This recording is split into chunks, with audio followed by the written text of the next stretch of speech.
우리 함께 하나님의 말씀 살펴볼까요? 에베소서 1장 20절부터 23절까지입니다. 에베소서 1장 20절부터 23절까지입니다. 하나님의 말씀 받습니다.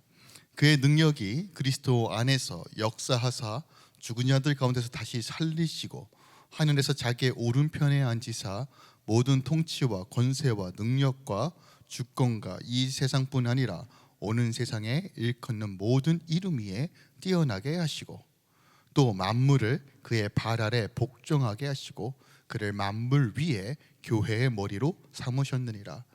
교회는 그의 몸이니 만물 안에서 만물을 충만하게 하시는 이에 충만하니라.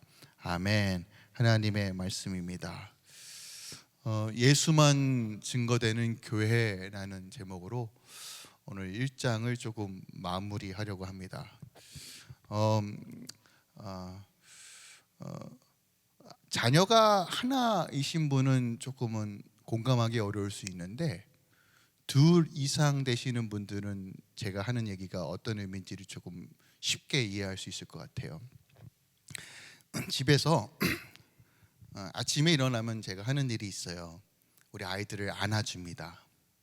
안아줘요. 첫째가 됐든 둘째가 됐든 일단 앉잖아요. 그러면 그 다음에 어떤 일이 벌어지느냐? 만약에 제가 첫째 아이를 먼저 안았다면 둘째 아이가 저랑 눈을 맞이하면서 씩 웃으면서 두 손을 탁 들어요. 왜 그럴까요? 자기도 안아달라는 거예요. 자, 이게 굉장히 자연스러운 일일 수 있지만 한번 생각해 볼게요. 둘째는 어떠한 근거로 지금 요청하고 있을까요? 누나도 안아줬으니까 나도 안아줘라는 믿음이 있기 때문에 그 행동을 하는 거예요. 물론 우리 아이가 이렇게 논리적으로 생각하지는 않을 겁니다.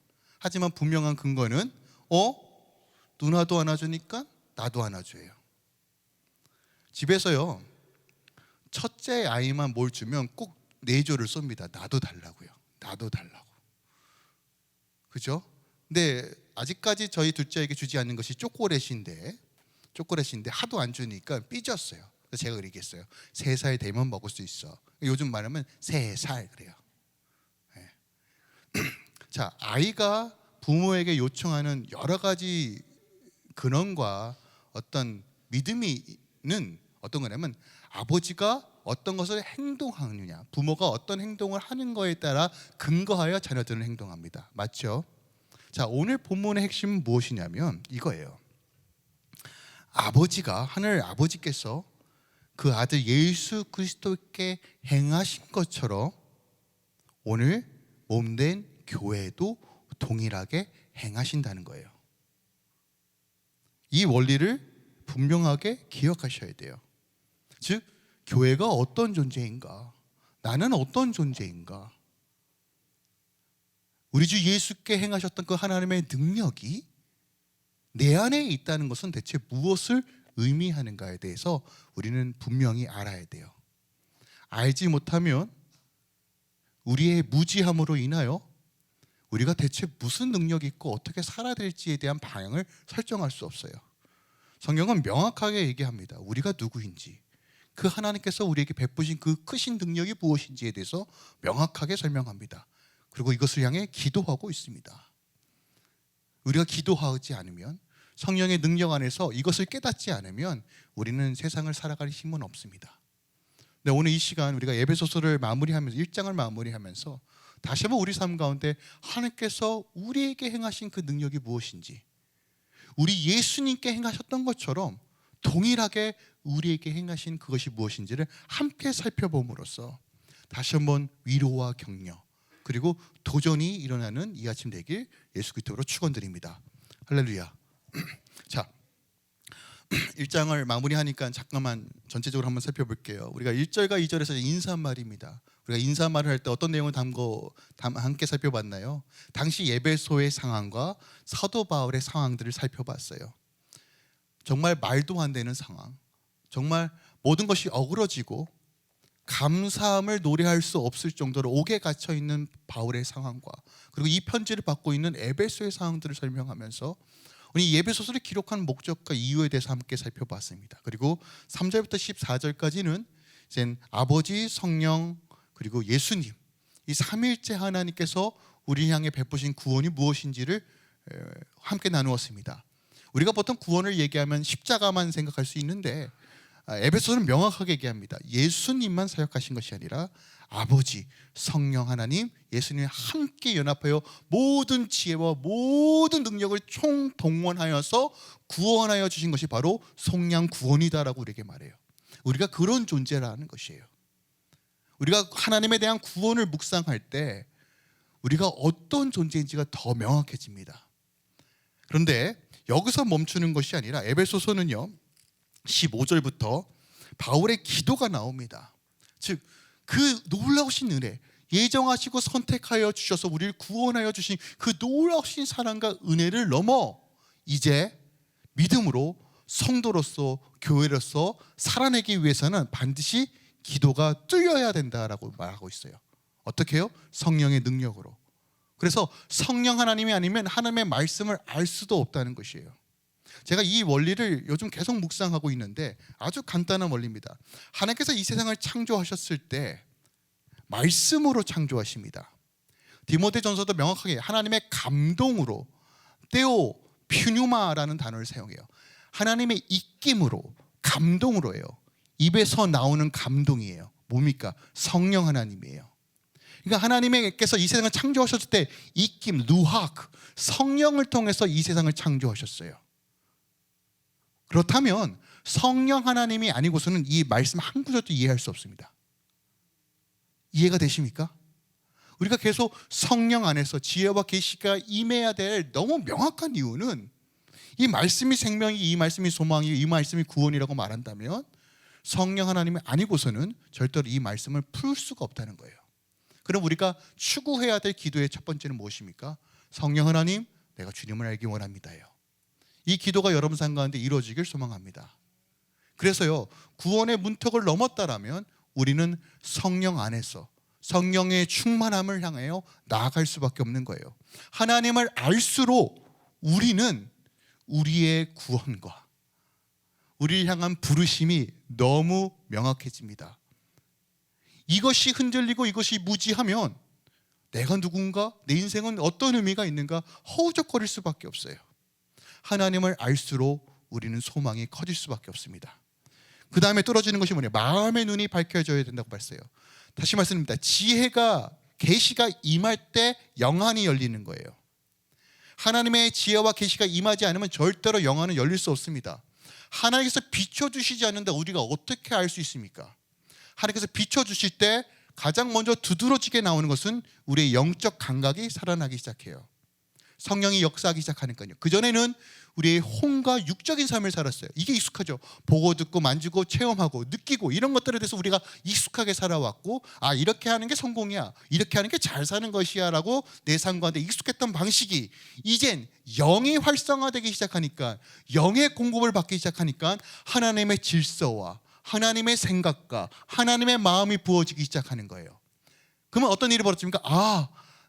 하나님의 그 부르심의 소망이 무엇인지, 나의 부르심은 어떤 것인지가 명확해지는 것이에요.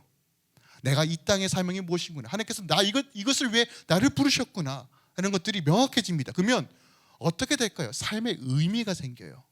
힘이 생긴다는 것이에요. 사람은 참 신기한 게 뭐냐면요, 망해도 소망이, 자그마한 소망만 있어도 살아갈 힘이 생깁니다. 사람들이 왜 죽는지 아십니까? 의미를 잃어버렸기 때문입니다. 답이 안 보이기 때문에 그렇습니다. 기억하세요. 예수가 소망입니다.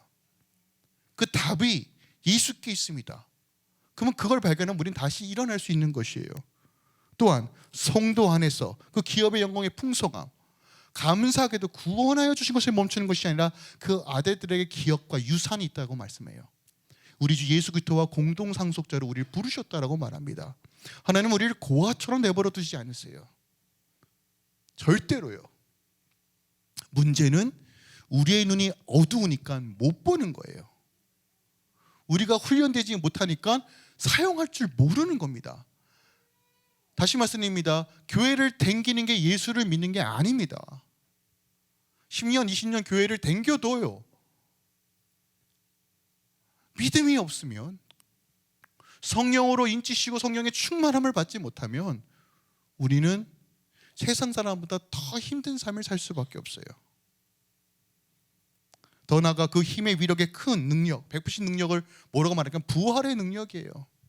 제가 크루즈 통해서 제가 예화로 설명드렸는데, 올 인크루드 다 포함되어 있는데도 불구하고 모르니까, 영어를 못하니까 무지해서 다 사용하지 못하고, 하나님 나 죽도록 고생만 하고 왔어요.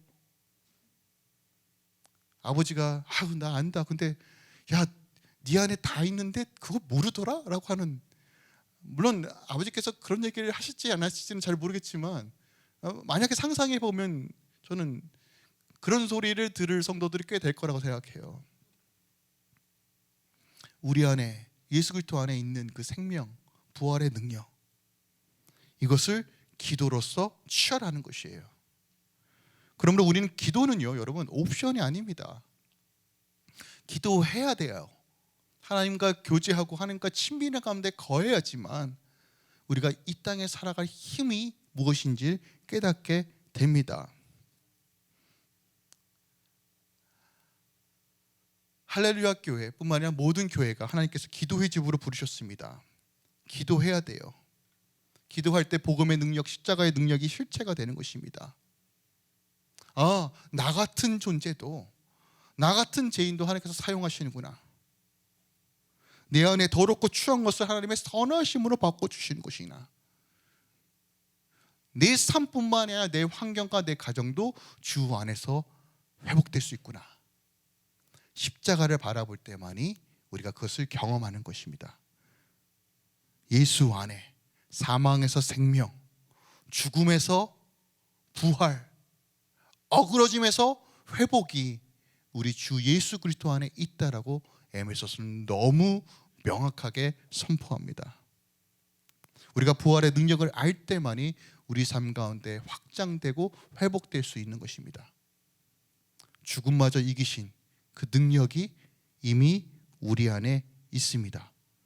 할렐루야. 가장 심플한 것이에요. 제가 여기에 있는 물을 원합니다. 자, 그러면 이 물을 어떻게 취할 수 있을까요? 컵을 취하면 되는 거예요. 컵을. 예수 안에 있는 능력을 어떻게 취할 수 있습니까? 예수를 소유하면 됩니다. 그 하나님의 능력이, 그 하나님의 소망이, 그 생명이 내 안에 거할 때 우리는 그것을 누리고 흘려보낼 수 있는 것입니다. 이것이 바로 예수를 믿는 것입니다. 그다음 하나님께서 이 네 가지 기도를 통과하시면서 우리에게 요청하시는 부르심이 뭘까요? 바로 이 땅에 교회를 세우는 거예요. 이게 바로 20절 이하의 말씀이에요. 교회만이 소망을 이야기할 수 있도록 하나님께서 그렇게 계획과 성취를 이루십니다. 교회가 소망을 노래하지 않고 교회가 교회다운 것에 관심이 전혀 없으면 이 땅엔 소망은 없습니다. 교회가 교회답지 못하면 이 땅은 여전히 어그러지고 깨진 가운데, 스스로가 치고받는 가운데 서로 답을 찾기 위해서 물고 뜯는 세상으로밖에 살아갈 수밖에 없어요. 하나님께서 그렇게 질서를 세우셨습니다. 그의 핏값으로 산 교회를 통해서 예수를 드러냄으로써 이 땅 가운데 하나님의 공의와 사랑과 질서와 회복이 무엇인지를 제시하도록 그렇게 계획하시고 세우셨다는 것이에요. 우리가 이 기도를 통해서, 이 네 가지 기도를 통해서 우리가 교회다워지고 성도다워졌을 때 교회는 예수가 드러나는 것이에요. 오늘 본문에는 하나님께서 그리스도에게 행하신 5가지에 대해서 기록하고 있어요. 5가지. 우리 하나님께서 우리 예수님께 대체 어떤 일을 행하셨는지가 5가지가 기록되어 있어요. 자, 이것을 우리가 어떻게 이해해야 되느냐? 아버지가 그 아들에게 행하신 것처럼 하나님은 교회에게 동일하게 행하신다는 거예요. 어떤 근거로요? 우리가 공동 상속자이며 주님이 우리의 머리시고 우리가 몸이기 때문에 그래요. 그러므로 오늘 이 5가지가 우리가 이 본문을 해석하면서 함께 나눌 때 이렇게 이해하셔야 돼요. 아, 이 능력을 지금 주님께서 나에게 행하시는구나. 여러분, 이것보다 귀한 건 없어요. 찬양 중에 이런 찬양이에요. 당신은 사랑받기 위해 태어난 사람. 이게 얼마나 놀라운 말인지 몰라요, 여러분. 여러분, 내 스스로만 보면, 환경에 보면 내가 사랑받을 게 대체 뭐가 있나라고 답답하신 분도 계실 거예요. 네, 기억하세요. 하나님 절대로 고아처럼 우리 내버려 두지 않으세요. 이 땅에 살아갈 힘을 주십니다. 분명하게 약속하세요. 주님은 말씀한 대로 성취하시는 분이에요. 그리고 명확한 근거를 주십니다. 그 모든 근거는 십자가를 통해서 증명하셨어요. 오늘 주님께서, 하나님께서 그 아들 예수 그리스도에 행하신 그 5가지를 함께 살펴보면서 다시 한번 교회에 향한 아버지의 마음을 함께 살펴보기 원합니다. 첫 번째로 오늘 본문에 이렇게 기록하고 있습니다. 다시 살리시고예요. 이건 우리 지난 시간에 한번 살펴봤던 것처럼 예수 그리스도를 죽음에서 단번에 살리신 능력이 지금 누구에게 있다는 거예요? 우리에게 있다는 겁니다. 여러분 기억하세요. 기독교에서 부활이 없으면 우리는 다른 종교와 비교할 그냥 똑같은 종교가 되는 겁니다. 부활이 없으면 기독교는 종교화될 수밖에 없어요. 윤리와 도덕을 가르치며 어떤 선한 행동을 가르치는 일종의 어떤 단체로밖에 존재할 수 없어요. 부활이 없으면요. 이 세상에 만들어진 종교의 특징은 무엇이면 인간의 욕망과 욕구가 투명되는 것이 종교예요. 빌고 정성을 쏟으면 내 소원을 들어줄 것 같이 이런 것들을 제도하고 종교화 만드는 것이 이 땅의 종교들이란 말이에요. 이 땅의 종교에는 그 누구도 부활을 얘기하지 않습니다. 그러나 오직 죽은 자를 단번에 살리신 부활의 능력이 예수께 있고 그리고 그 능력이 우리 안에 있다라고 명확하게 얘기하는 거예요. 로마서 1장 4절입니다. 성결의 영으로 죽은 자를 가운데서 부활하사 능력으로 하나님의 아들로 선포되셨으니 곧 우리 주 예수 그리스도시예요. 하나님께서 우리 주 예수를 죽은 자에서 살리신 것처럼 기억하세요. 여러분도 살리실 겁니다. 여러분도 살리실 거예요. 그러니 더 이상 죽었다고 말하지 마세요. 아유 죽겠다 하지 마세요. 죽겠다. 죽겠다라는 것은요 다른 의미로 우리 사용합시다. 내가 죽고 예수로 살자. 할렐루야. 이 의미로서 사용하지 자꾸 여러분 안 된다 망했다라고 말하지 마세요. 부활하신 주님께서 우리와 함께 하십니다. 여러분 이 믿음을 꺾지 마세요. 하나님은 살리시는 분이에요. 살리시는 분이시라고요. 두 번째로 오늘 본문에서 뭐라고 말하냐면 하나님 보좌 우편에 앉으셨다라고 표현합니다. 그러니까 하나님께서 그 아들 예수를 하나님의 보좌 우편에 앉으셨다는 것이에요. 이것은 어떤 위치를 이야기하는 것이 아니라요 오른편은 영광과 권위를 상징하는 뜻이에요. 자, 무슨 얘기냐? 하나님과 같은 동등한 권위와 영광을 그 아들에게 주셨다는 것이에요. 어떤 권위와 능력입니까?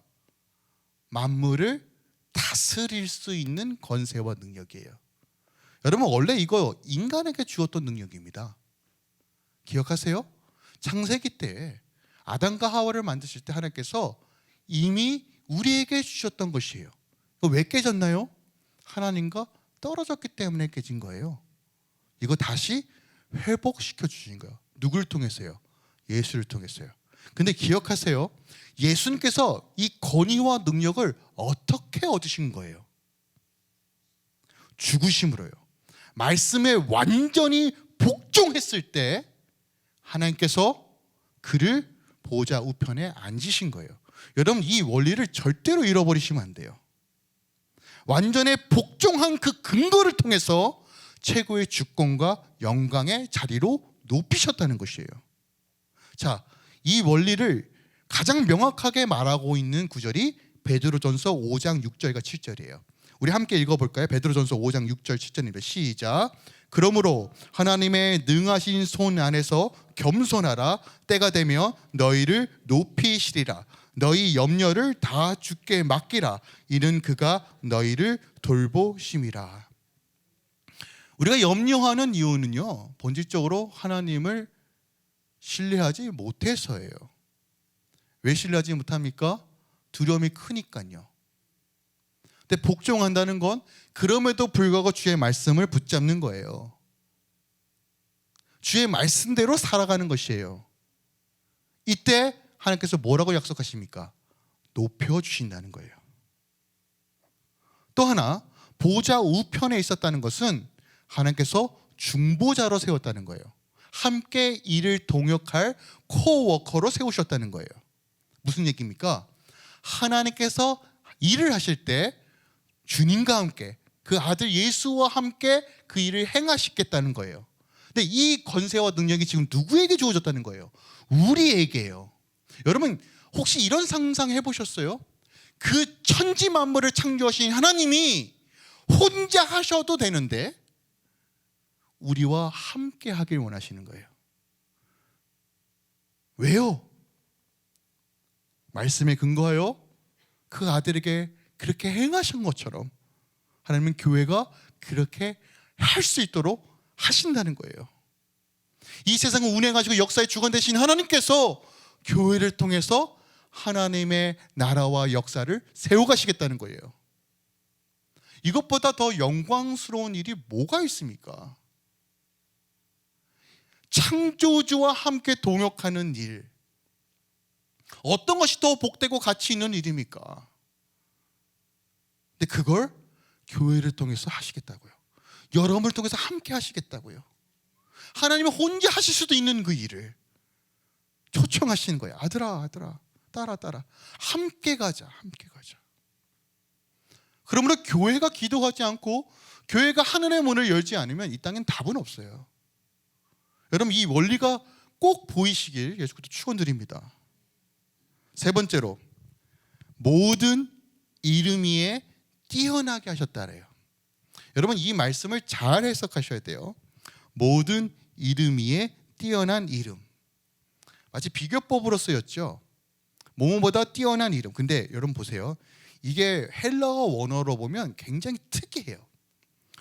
뭐뭐보다, 뭐뭐 위에라는 이 위에라는 거는 어떤 단어를 사용하냐면 헬라어로 위에 이 두 단어를 합쳤어요. 굳이?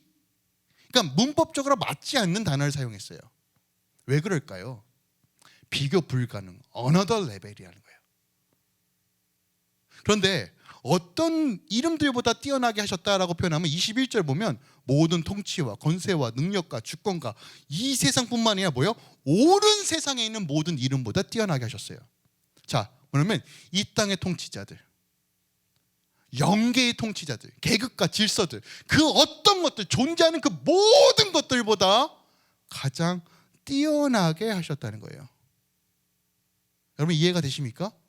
하나님께서 그 아들의 이름을 이 세상에 존재하는 모든 영적인 존재, 육적인 존재보다 가장 뛰어나게 하셨어요. 빌립보서 2장 9절 이하입니다. 이름으로 하나님의 그를 지극히 높여 모든 이름 위에 뛰어난 이름을 주사 하늘에 있는 자들과 땅에 있는 자들과 땅 안에 있는 모든 자들이 무릎 꿇고 예수 그리스도의 이름 앞에 꿇게 하시고 모든 이름으로 예수 그리스도를 주라 시인하여 하나님 아버지께 영광을 돌리게 하셨다예요. 자, 하나님께서 하신 일이 뭐냐면 예수 그리스도의 이름을 높이셨는데 어떤 수준을 높이셨어요? 영계, 이 땅의 존재, 권세들, 그 어떤 것들도 감히 비교할 수 없는 가장 높은 곳으로 그 이름을 높이셨다는 것이에요. 중요한 것은 모든 이름으로 예수 그리스도의 이름을 주라 시인하는 것이 하나님 아버지께 영광을 돌리는 것이라는 거예요. 저는 하나님의 기쁨이 되는 삶을 살길 원해요. 어떤 방식으로요? 예수를 믿을 때예요. 아주 심플해요. 히브리서 11장 6절도 말합니다. 믿음이 없이 하나님 기쁘시게 못해요. 여러분, 하나님, 밥은 드셨습니까? 하나님 이쁘죠? 까꿍. 뭐 이런 것도 하나님을 기쁘시게 하는 종류일 수 있지만, 여러분 기억하세요. 믿음으로 돌파할 때 하나님께서 가장 기뻐하세요. 믿음으로 나아갈 때 주님께서 영광 받으신다는 거예요. 그런데 여러분, 이 본문에는 또 한 가지 비밀이 담겨져 있어요. 어떤 비밀이냐면, 보세요. 여러분, 이 모든 이름에는 어떤 이름도 포함될까요? 이 모든 이름에요. 하나님 당신의 이름도 포함돼요. 여러분, 이게 이해가 되십니까? 아버지 당신의 이름도 포함되는 거예요. 그러니까 지금 성경이 뭐라고 말하고 있냐면요, 하나님 아버지께서 우리 주 예수 그리스도의 이름을 가장 높이 올리셨는데 누구보다 더 자신의 이름보다도 높이셨다고 말해요. 그분이 우리 주 예수 그리스도, 우리의 머리 되신 분입니다. 근데 여러분, 더 놀라운 사실은 뭔지 아십니까? 그렇게 영광을 받으셨던 우리 주님께서 다시 그 영광을 아버지께 올려드려요. 그러면 아버지는 야야야야야, 이 모든 영광은 너의 것이다. 그럼 우리 주님은 또 뭐 할까요? 아유, 아버지.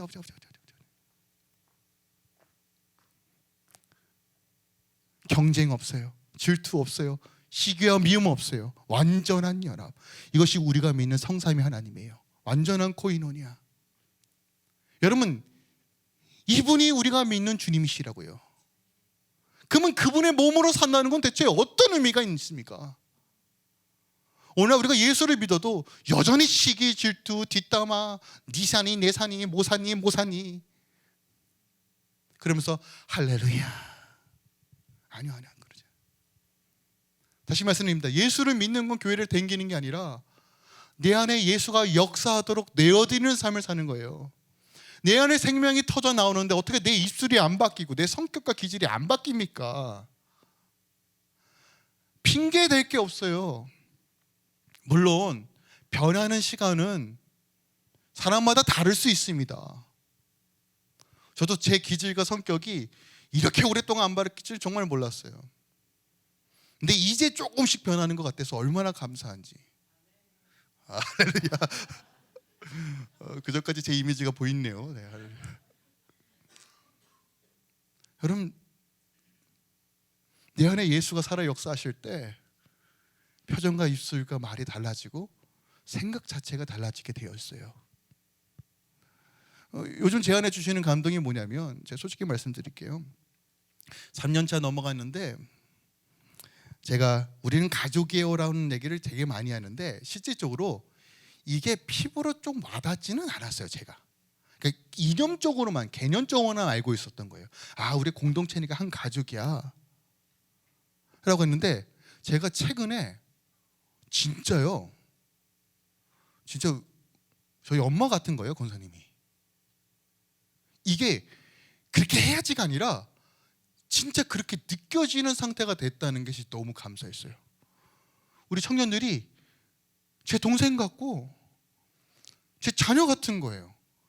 이게요, 이게 어떻게 가능한 일이지? 마치요 진짜 피부치처럼 이게 현실화되는 것을 경험하기 시작했어요. 제가 아, 이거 진짜 은혜구나.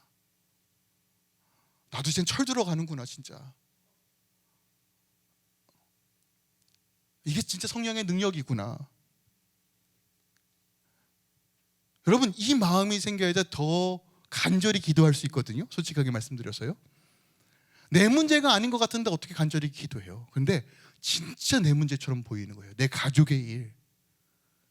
그러니까 내 안에서 밑에서부터 터져나오는 기도들이 나오도록 하나님 긍휼히 여겨주세요. 이게 은혜라는 것을 깨달았어요.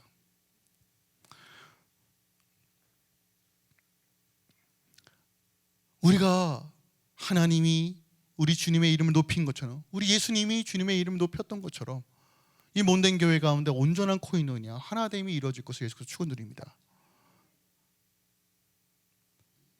하나님께서 그 일을 행하실 겁니다. 우리가, 여러분 기억하세요. 열심도 좋지만 방향성이 제일 중요합니다. 우리가 이 방향성을 갖고 믿음으로 걸어갈 때 하나님께서 몸된 교회를 통해서 예수를 드러내실 겁니다.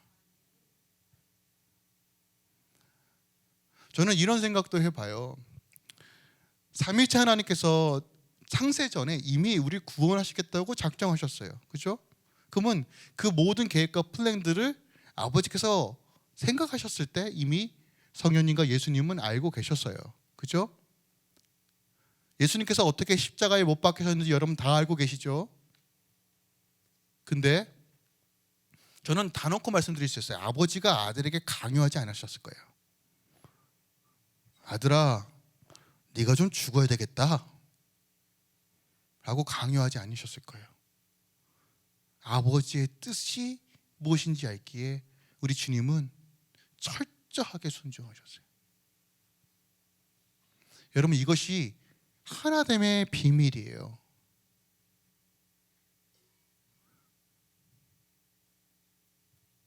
그리고 그 십자가를 지고 가셔서 죽으셨을 때 우리 하나님은 가만히 있지 않으시고 단번에 살리심으로 가장 높은 곳에 우리 주 예수 그리스도의 이름을 올리셨다는 거예요. 여러분, 이것이 그리스도인으로 살아가는 방식의 가장 기본이에요. 빌립보서 2장 5절에서 8절은 이렇게 말합니다. 너희 안에 이 마음을 품어라. 곧 그리스도 예수의 마음이니 그는 근본 하나님의 본체시나 하나님과 동등됨을 취할 것을 여기지 아니하시고 오히려 자기를 비워 종의 형체를 가지사 사람들과 같이 되셨고 그리고 사람의 모양으로 나타나사 자기를 낮추시고 죽기까지 보정하셨으니 고 십자가에서 죽으심이라요. 여러분, 세상의 방식은 내가 살아남기 위해 남을 짓밟아야 한다고 얘기해요. 이기는 법을 가르쳐요. 성공하는 법을 가르쳐요. 맞죠? 더 많은 것들을 소유하라고 말해요. 남들이 나를 무시할 수 없도록 네 스스로를 가꾸고 더 높은 곳에 가라고 말해요. 남이 내 말을 무시하지 못하도록 당당해지라고 말해요. 근데 주님 뭐라고 말씀하시냐면 죽는 것이 이기는 것이다라고 말하고 자기 형제를 위하여 자기 목숨을 버리는 것이 진짜 사랑이라고 말해요. 내 욕망을 포기하고 성령의 능력으로 살아가는 것이 진리라고 말해요. 대접받기 전에 먼저 대접하고 그 사람의 발을 씻겨주는 것이 그리스도인으로 살아가는 것이라고 얘기해요. 여러분, 이거 진짜 어려운 거예요. 그런데 기억하세요. 주님을 머리로 삼는다면 몸은 그렇게 살아야 돼요. 여러분, 이게 교회의 능력이라고요. 신기하죠? 세상에는 굉장히 찐따 같은 일인데 하나님은 말씀에 순종할 때 어떻게 하신다고요? 그를 높이신다고 얘기해요. 네 번째, 모든 만물을 그의 발 아래 복종하게 하셨다예요. 예수님 발 앞에 모든 것을 복종하게 하셨어요. 하나님께서 만물 위의 교회라고 표현하셨어요. 우리가 철저하게 주의 말씀 가운데 걸어갈 때 하나님께서 교회를 높이실 거예요. 사람들은 교회를 통해서 주님을 볼 거예요. 건물이 아니에요. 우리 삶을 통해서 주님을 볼 거예요. 마태복음 28장 8절입니다. 예수께서 나와 말씀하여 이르시되 하늘과 땅의 모든 권세를 누구에게 주셨다고 말합니까? 우리에게요. 그러니까 여러분, 자꾸 여러분들을 비하하지 마세요. 여러분 스스로를 비하하면요, 주님의 십자가가 참으로 의미가 없는 거예요. 주님의 핏값이 전혀 상관이 없는 행동이에요. 알죠? 여러분, 낙심이 찾아오고 답이 안 나올 때 정말 좌절과 슬픔이 찾아와요. 알아요. 인생을 살아보면 그런 우열곡절들이 꼭 있습니다. 그런데요, 십자가를 바라볼 때 우리가 어떤 존재인지가 명확해져요. 다섯 번째, 만물 위의 교회의 머리로 삼으셨다예요. 다시 말씀드립니다. 우리는 주님과 떨어질 수야 떨어질 수 없어요.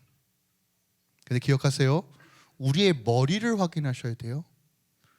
여러분의 머리가, 이 교회의 머리가 예수님이 아니면 이 교회는 주님의 교회는 아닙니다. 내가 편한, 내가 익숙한, 내가 다닐만 한 교회를 만드는 게 아니라 주님께서 말씀하실 때 온전하게 실행되는 교회가 주님의 교회예요. 그럼 오늘 본문의 핵심은 뭘까요? 이거예요. 우리가 누구인지를 알라는 거예요. 여러분 삶 가운데 예수가 드러나는 것이 가장 복된 삶이에요. 여러분의 입술과 여러분의 삶을 통해서 예수가 드러나야 돼요. 근데 여러분 이것을 의무감이나 책임감으로 여기지 마세요. 여러분 사랑하는 사이 가운데 부부가 의무감과 책임감으로만 산다면 얼마나 불행합니까? 제가 종종 이런 얘기 들어요. 자식 때문에 산다고. 저 원수 같은 인간, 자식 크면 우리 하겠다고. 이게 얼마나 불행합니까? 얼마나 슬퍼요. 물론 책임감으로 살아간다는 건 어떻게 보면 큰 힘과 동기부여가 됩니다. 맞아요. 근데 주님은 우리의 관계로 초청하셨어요. 우리 몸으로 초청하셨다고요. 성령께서 그 일을 하실 겁니다. 우리가 2024년 주님 정말 내 삶에 우리 예수님이 드러났으면 좋겠어요. 나를 통해서요 영원히 주님께로 떠나가는 인생이 아니라 내 모습을 통해서 진짜 주님께로 돌아오는 영혼들이 있었으면 좋겠어요. 하나님 할렐루야 교회가 막 많은 것들을 하는 게 아니라 진짜 살아 역사하시는 하나님이 드러나는 교회이길 소망해요. 우리가 이렇게 살아야 되지 않겠습니까? 길어야 우리가 얼마나 더 살겠어요. 저도 저보다 나이 다 많으시지만 지금 세상 돌아가는 거 보니까 진짜 주님 지금 오셔도 정말 이상할 거 없는 세상 속에 살고 있어요. 그러면 우리가 제한된 삶을 속에서 발버둥 치는 삶이 아니라 우리가 영원한 삶을 준비해야 되는 거 아닙니까? 이거 너무 일반적인 얘기 아닌가요? 근데 세상은 이것이 마치 정말 바보스럽고 지금만이 전부라고 말하고 있는 이 시스템이 시작했어요. 여러분 진리를 우리가 붙잡고 너무 유난 떨지 말고 묵묵히 매일같이 주님과 동행하며 교회로서 살아냅시다. 빌립보서 2장 6절 너희 안에 착한 일을 시작하신 이가 그리스도 예수의 날까지 이루신 줄 우리가 확신한다요. 하나님께서 시작하신 일들 끝까지 책임져 주실 것입니다. 우리가 함께 믿음으로 바라보며 우리가 2023년 마무리하고 또 함께 새롭게 시작합시다.